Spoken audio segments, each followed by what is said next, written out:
दोस्तों नमस्कार। ये रसोई है दोस्तों।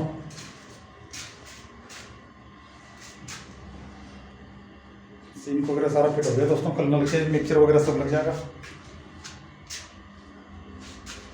7 फुट तक टाइल है दोस्तों वॉल में।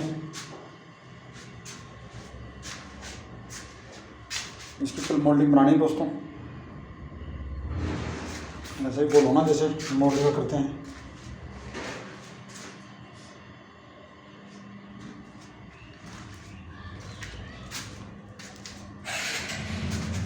बाथरूम ओके हो गया दोस्तों।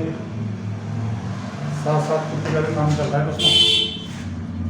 देख रहे हैं पुट्टी वाल पुट्टी हो रही है। यहाँ पे 2 लाइन लगी हुई है। वॉश बेसिन है दोस्तों। 1 लाइन और लगनी है यहाँ पे, अभी लगाएंगे। बाकी इस कमरे का भी वाल पुट्टी हो गया है। ये देख रहे हो दोस्तों। ये पीओपी वगैरह सारा काम फाइनल पे चल रहा है दोस्तों।